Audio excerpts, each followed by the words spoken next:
And just like that, we're back. Look at that chonky boy.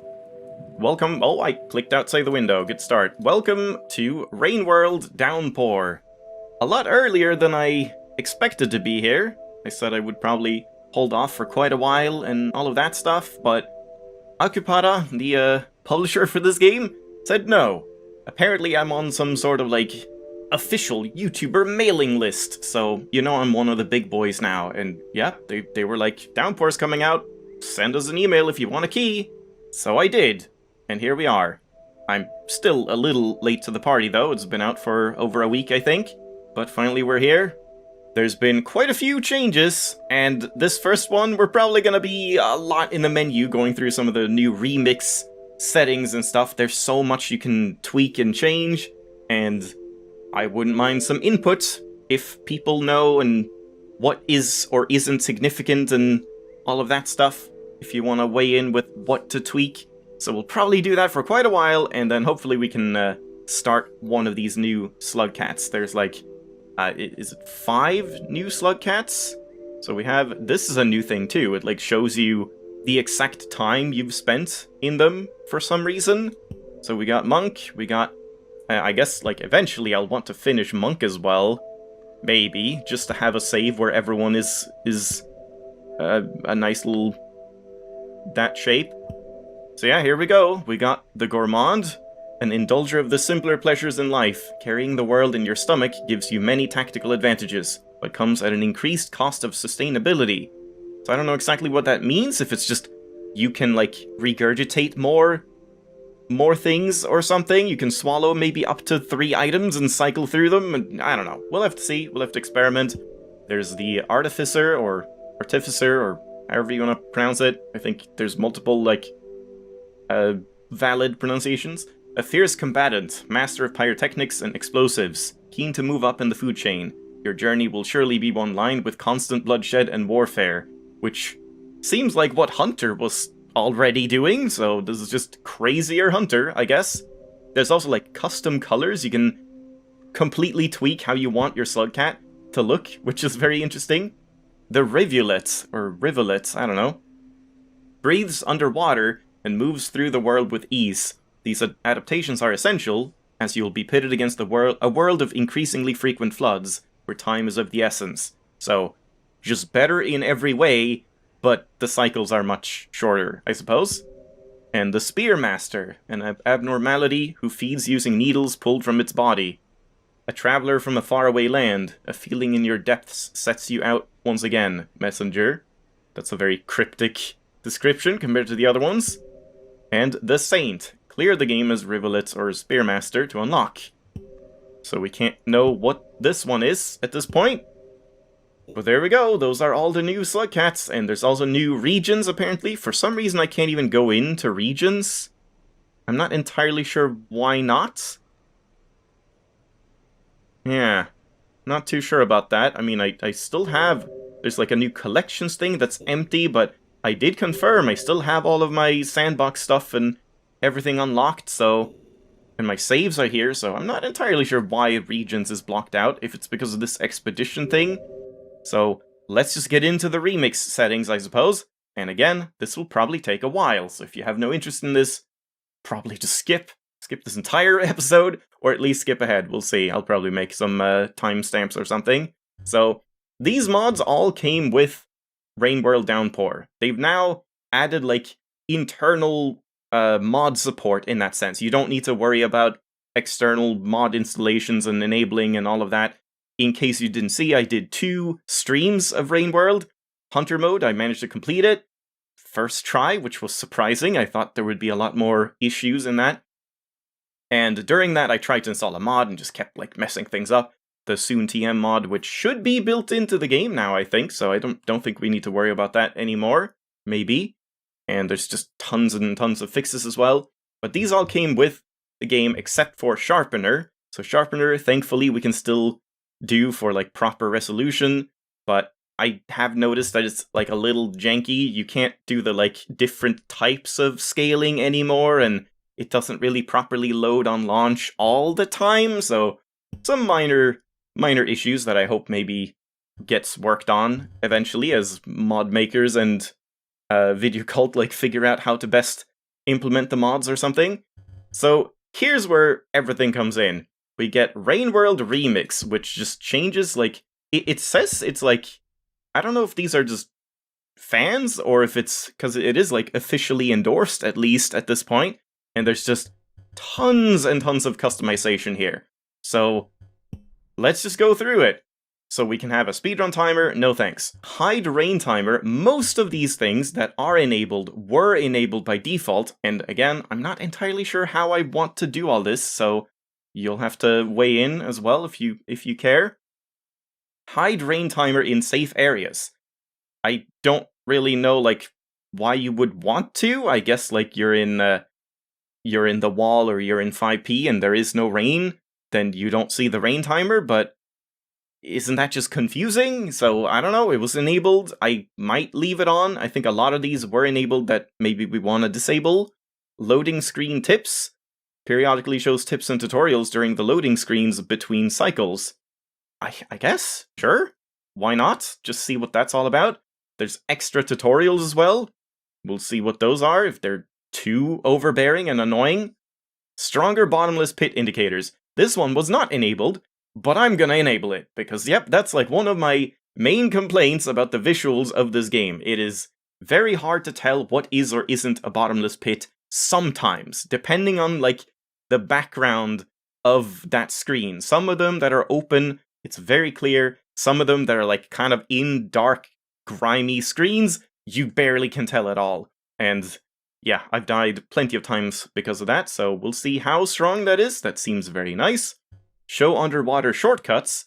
There's, like, this just seems like a fix, really. Prevents underwater shortcut symbols from being obscured by the water layer. So we have seen some of those that, like, it doesn't look like you can go in, but you actually could, but you just can't see the, like, visual indicator because of the water or something. So that just seems like a nice thing to have. Visual breath meter. So here we get to, like, some little more, like, you know, that's a little too overly helpful in my opinion. I don't want to make the game too easy, so I don't think I want to have that. Slug senses was enabled by default, where you show icons of nearby creatures on the mini-map. So I guess, like, if you know...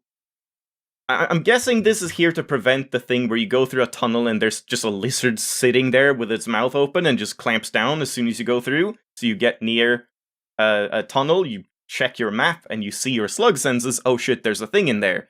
Which does seem a little much, I think, but it is enabled by default, and I figure we can at least check it out and then tweak it later on, because yeah, that seems maybe too much for me. You know, part of Rain World is having those unfair moments where you just, there's nothing you can do, it was just bullshit, and yeah, it is bullshit, but that's kind of the point, I suppose, so might turn this off. Rain timer TikTok. That was just enabled by default as well. I am not sure I like this, that sounds annoying, but we'll check it at least. We'll see how that sounds and stuff, if it's just very distracting, but it's like to remind you, oh shit, you're running out of time, I guess. Fast map reveal. I don't think this was enabled by default, but I will enable it, because again, that's just an annoying thing, it's just a convenience thing. Most of the time, I'm checking the map, like, at the start of a cycle in a shelter anyway. It would be nice if there was a sub option here, like, only have fast map reveal inside of shelters or something, because that's totally fine. Then you can, like, plan out your route and, like, take a few seconds to remember the whole world at the start of a cycle. I wouldn't mind that, but I'm gonna keep this on for now.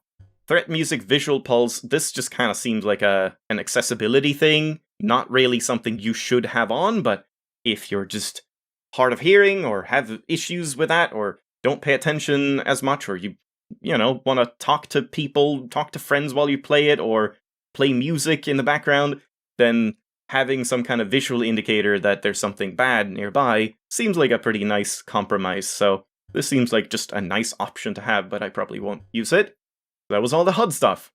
Again, you can see why this is gonna probably take most of the episode. It's like just reading patch notes, basically, but this is all for the future of starting all of these runs. So, additional lizard voices. I don't know, like, all lizard breeds have unique sound effects and voices? Why not? I mean, that sounds fun, but I guess it also, like, helps you. You can maybe hear in the background, you hear something clamp down, and you're like, oh shit, that's a chameleon that did that. I don't know. We'll have to check that. Vulnerable jellyfish was enabled. This one is like, who cares? I mean, jellyfish are immortal, but when you have this on, I guess you can spear them, but does that matter? I guess you can spear them, and then, like, if you're grabbed and you're gonna get stunned and stuff, you can quickly react and spear, so that just seems like it just makes it make more sense. This one I'm not sure about, so here's where I would really appreciate someone weighing in. New dynamic difficulty. Dynamic difficulty is influenced by number of regions visited more than number of cycles survived. I didn't even know there was dynamic difficulty to begin with, that the longer you survive, the more cycles you go through, the harder things get. I don't feel like I've noticed that in Survivor, but maybe that's a thing, and if so, is this a better way to do it? Just like, once you've done everything, once you've been everywhere, then things get harder, instead of just, like, let's say you're having a hard time in an area, and you're just staying for many, many cycles, then you would just get even harder difficulty? That seems kind of so yeah, let me know if anyone knows how this exactly works, and if this should be on or not. For now, I'm gonna leave it off. Passage progress without Survivor, so you can start getting other passages before you complete Survivor. I don't really mind either way on this. It seems like it would just be nice. I mean, I don't really use passages much anyway, so I don't know if I should have this on or not. I guess it can be kind of nice on, like, the new Slugcats, just to get their passages before you have to survive, like, 5 times or whatever on highest karma, so I don't know. Maybe. I think it was disabled by default, or was it? I don't know. So, weigh in on that too if you want. Increased stun times, that just sounds like, you know, it just makes the game easier, so no thank you. Extra throwing trajectories, this one's kind of vague, gives additional options for the directions and ways that objects can be thrown in certain circumstances. I think that means, specifically in 0G, you can now maybe, like, throw up and down, which would be really cool. I hope that's what it is, so I'm gonna try it out, for now at least, but I don't know. Maybe it's also like, if you do a backflip, you can throw stuff upwards or something. We'll have to experiment with that. Pull spears from walls. This is another one that's just like, that would just make the game easier, but at the same time, it sure is annoying when I try to throw a spear left and it goes right, because I apparently pressed the right key, like, 5 seconds later. But do I want it enabled to just pull spears from walls? Not really sure, so I guess feel free to weigh in on that too. Alpha Reds. Reds have a tongue that can snap spears in half with their bite, just making red lizards even harder. No thanks. If it's not intended for them to do that, then why would I? That's just if you want to enjoy the challenge, I suppose. Items, stems, and sandbox. This is kind of irrelevant. If you just place, like, a fruit, then it has a stem, it'll hang from somewhere. That's just kind of nice. Makes it feel more, like, natural, I guess, in the sandbox. And arena creatures cannot flee is also nice for just testing, like, how much damage and stuff you can do. And then we have, like, vanilla exploits, legacy tongue controls, and wall pouncing.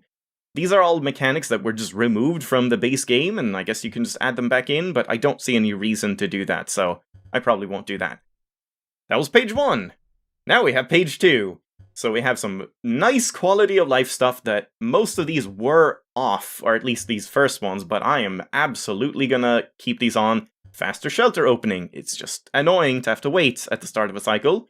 Quieter gates and shelters. They are loud as shit. This is very nice. I will definitely have this on. Reduce screen shaking. I've complained about that. The rain, sure, I understand it's supposed to have weight to it, but it's just too annoying. It's just, like, impossible to see, so I'm very happy about that. Stronger climbing grip? I think this is just if you're sitting on top of a pole and you throw a rock or something, you'll, like, throw yourself off the pole. So I don't really see, like, that doesn't seem like a major thing. I don't really know if we need that, so I'm just gonna leave it off, I guess. But again, feel free to let me know what you think about all of these options. Breath time leniency. Just, you have more breath, I guess.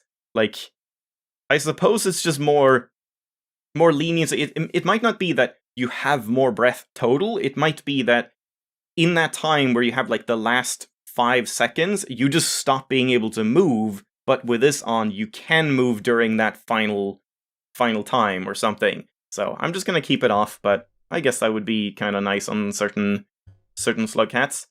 Jetfish item protection. They can't steal your shit anymore. They're kind of supposed to do that. Same with like garbage worms. If there was an option, there isn't, but if there was one, like, they can't take your spears anymore, you know? That's the only thing they do, so kind of weird to turn that off. Key item tracking. This is nice. When you lose key items, such as colored pearls, they now just respawn at the location they were lost. That just sounds like a nice thing overall, so I will definitely keep that on. That feels like the way it honestly should have been, because it's kind of overly punishing to just accidentally lose a pearl and then, well, your save is like bricked in that sense, like you can't get all the lore in that save if you wanted to do that. Not that it matters too much, but I like this option. Key items on passage. This one I'm not too sure about. Like, if you have a bunch of colored pearls gathered in one shelter, and you passage, you'll keep all of them with you. You'll teleport with everything in the shelter that is a key item. And I don't know exactly what key items are. I guess it might just be pearls and the neuron for Looks to the Moon, or just neurons in general. No idea, but it just seems kind of nice. Scavenger kill squad leniency just increases the time before you can get killed by kill squads. That's Rain World. We'll see, I guess, if it gets too much.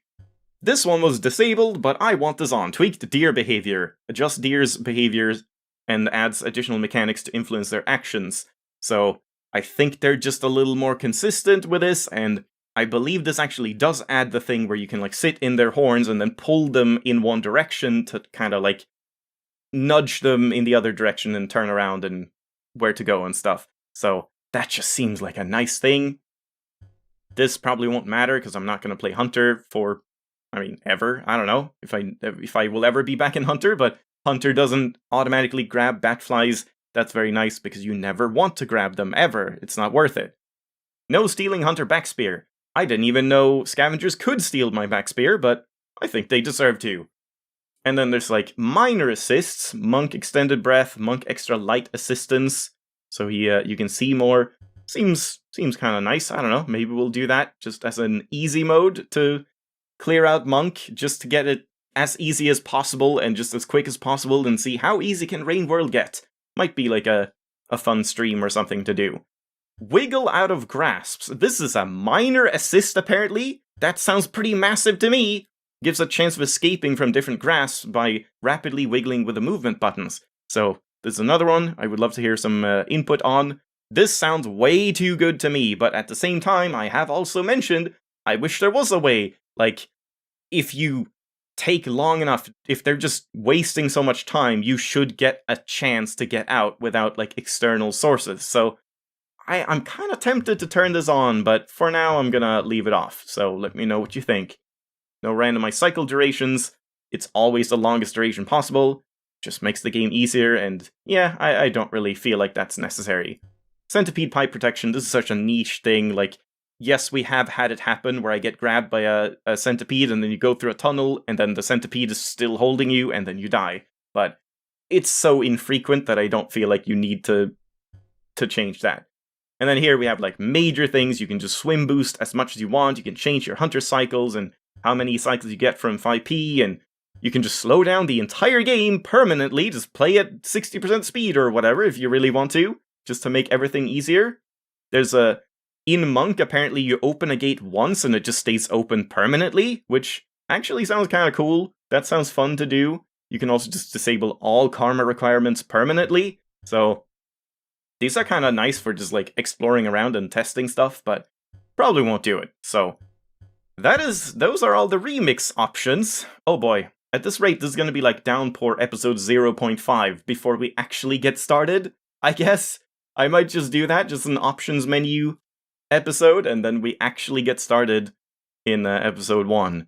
But then, we have even more. We have more Slugcats expansion. This is the one with all the Artificer and Gourmand and all of that. And these also have some options, and here's again something I would love to get some input if anyone knows what this actually means. The gameplay assist: disable shelter failures and disable pre-cycle flooding. Prevents the chance of waking up early before the rain has stopped. And prevents the chance of the region being flooded during a shelter failure scenario. So, I don't understand, like, that just sounds bad. Is that intended? If you go to bed in a shelter and then you just wake up and the rain is still going on, like, is it supposed to do that? Is that a gameplay mechanic? Because, I mean, that just sounds horrible. Then you just can't do anything and you just have to go out and drown, I guess, or I don't know. I have no idea if this is like an intended mechanic and it's best to leave them off or something, and then these are just for Artificer apparently, where you can like something about karma from scavengers. I don't know, minor spoiler, we'll see about that, I suppose. And there's a bunch of cheats. So that's that. That's everything. And yeah, there's this expedition mode as well, which I have no idea what it is. Set out on an expedition in this challenging new game mode. Complete random challenges whilst avoiding permadeath, and work towards unlocking new useful perks, punishing burdens, and music tracks to play in the jukebox. So it's like it sounds like a stream game mode, where you just stream through and do permadeath stuff and try and unlock a bunch of stuff, and don't really worry about dying too much, like not doing a series on it, I would imagine, so maybe we'll do that. I also don't know if DevTools should be enabled, if that like helps with bugs and stuff. If it's like something bad happens, maybe I can fix it with DevTools. Not sure if that's worth it, or if that would just break everything, so I'll leave it off for now. So I guess to end it off, we can just kind of get started and just like check if there's an intro thing where you start, and then I'm just gonna cancel out and we'll actually start it properly next time. So I suppose we'll just go in order. We'll just start with Gourmand and then do Artificer, then Rivulet, and then Spearmaster, and then Saint, because that seems to be sort of the order of difficulty. I believe most of these unlock, these three unlock like when you beat Hunter, but Gourmand unlocks when you beat just normal Survivor or something, so seems like Gourmand is kind of the intended next step in the progression, so we'll do that. Let's see if they have any, oh, I also, damn, I might have to, yeah, I have backups. I might want to just, like, restart game on Hunter and just see if there's a cutscene now. Let's do that.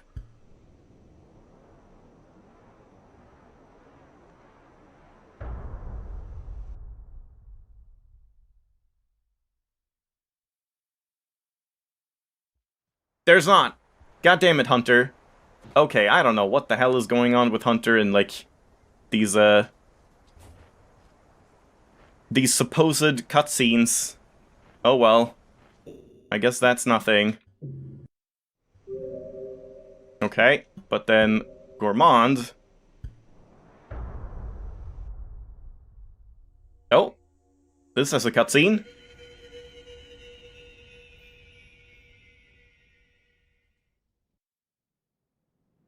Wow. Amazing cutscene, and we start in Shaded Citadel. Horrible. Okay, I'm not looking forward to this. So there we go, I'm just gonna end it off here, and then we'll actually get properly started next time. So, thanks for watching. If you did, again, I'll just mark this as like a 0.5 episode. We're just checking the options. Feel free to weigh in, and we'll play the game next time. See you then.